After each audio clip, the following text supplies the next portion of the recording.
Isang mapagpalang araw sa ating lahat. Ako po ay Sarines Palamating na lahat ko ang itunan para sa daily devotion na pinamagatang Satan's 3 Attacks. So, natapos na po natin yung series na Intimacy with God. So, ngayon panibagong series na naman tayo at yung panibagong series po natin is Anatomy of Sin and Temptations. Pag sinabi daw pong anatomy, ito yung dinedetalye mo yun tungkol sa tukso at sa kasalanan. So, yung scripture po natin ngayon is Genesis chapter 3 verses 6, and sinasabi po dito na, "So when the woman saw that the tree was good for food, and that it was delight to the eye, and that the tree was to be desired to make one wise, she took of its fruit and ate. And she also gave some to her husband. We was with her. Ate he too. And he ate." Sorry. So, yung kwento po dito is yung si Adan at saka si Eva is natokso sila sa kasalanan, no? Kumbaga, sinuway nila yung Diyos, no? Nagpadala sila sa Satan, nakainin yung mansanas na bigay niya na nandun sa puno, and sinasabi ni God doon na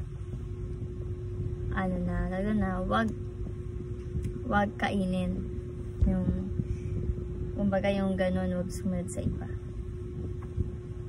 So yung teaching po natin ngayon is number 1, Satan's 3 temptation. So may tatlo daw pong temptation si Satan, no? Una is attack on the flesh, lust of the flesh. Attack on the eyes, lust of the eyes. And last one is attack on the heart, pride of life. So yung una is attack on the flesh. So lust of the flesh. Sinasabi dito na ito yung atake sa laman, no? Ito yung mga all kinds of addiction like sex, video games, bisyo, no? Pagnanasa ng laman. Example dito yung mga bisyo daw po, yung like pag-iinom, paninigarilyo, pagkaroon ng video games, sex immorality, yung ganun daw po, no?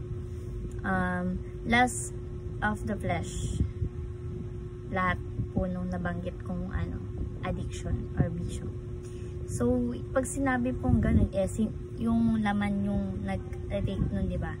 So, hindi mapigilan ng laman. And ginagamit ito ni Satan para pabaksakin tayo, no? And mapalayo sa ating Panginoon. Next is attack on the eyes, lust of the eyes. So, sinasabi dito na hindi lang umaatake si Satan sa katawan natin, kundi pati na rin sa mata, sa paningin, no? Yung pag sinabing attack on the eyes, lust of the eyes, ito daw po yung masarap sa paningin. Addiction din also, no? Like shopping addiction, yung ganun daw po, no? Like kumbaga atat-natat ka or na-inject ka sa iba kasi gusto mo rin magkaroon ng ganun, like bahay, cellphone na brand new kasi nakita mo yung kaibigan mo may ganun, so ikaw pa atat-natat ka bumili ng ganun, no? So ayun to po yung sinasabing attack on the eyes. Next is attack on the heart, pride of life. Atake sa puso, yung pag-atake sa puso, no? Attack on the heart, pride of life. Pride, ito yung sinasabi na mataas yung tingin sa sarili natin, like bossy ka, no? Walang makakapantay sa'yo. Like sabihin natin na maganda yung estado ng buhay mo, kaya yung tingin mo sa mga nanghihingi sa'yo ng tulong or sa iba mong nakasama is dukha sila, like that, ganyan, no? Nung pambaga, ikaw lang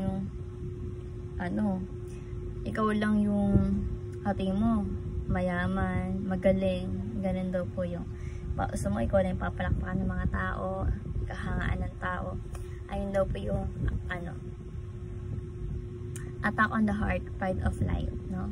So, yung tatlong to is lahat to pwede to atakihin gamit yung tatlong yan. O kaya, kung hindi man lang sa tatlong yan, kahit isa man lang dyan, no? Kasi, ayan yung diskarte ni Satan, para pabaksakin tayo and ilayo tayo sa Panginoon. So, bilang application, paano natin maya sa buhay? God's empowerment, no? Number 1, rely on God's word. Yung plano ni God is maganda at mabuti, no? And ang dapat natin gawin is sundin at gawin yung mga salita niya or mga kautusan niya, no? Kailangan natin pagkatiwalaan ang ating Panginoon, ang kanyang mga salita. Rely on God's word, no? Alam ng Diyos kung ano yung makakabuti at yung makakabuti sa atin. Kung nasa tuksuman tayo ngayon, or may pinagdadaanan naman kayong tukso ngayon until now, or nalalapit tayo sa tukso, rely on God's word. No. Next is receive only what is given from above. Sinasabi dito na kung ano yung binigay sa iyo ni God is yun lang, no? Wag ka na maghangad pa or wag ka na para magreklamo pa, no? Kung ano yung binigay sa atin ni God, makontento tayo, no? Kasi sapat yun sapat si God, no? Kung meron man siyang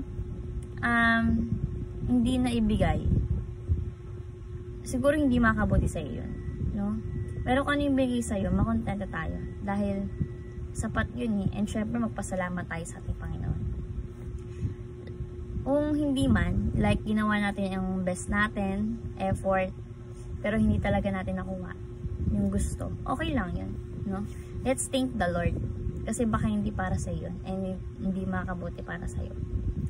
And lastly is resist our view oneself, no?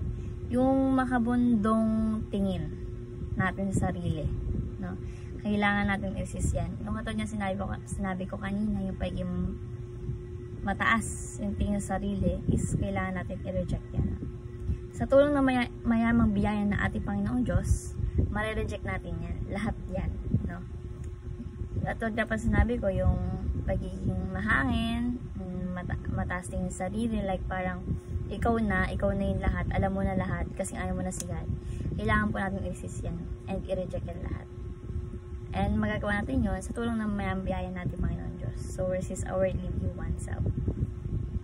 So, ayun lamang po yung aking natutunan sa daily devotion na to. And I hope na may natutunan rin kayo and may share natin sa iba at ma-apply natin sa ating araw-araw na buhay, no? So, wag tayong magpapadaig sa tukso, sa kasalanan, kahit anong mangyari, no? Isipin natin lagi si God, no? God's empowerment. Always remember, rely on God's word, no? So, ayun lamang po at maraming salamat at God bless po sa ating lahat.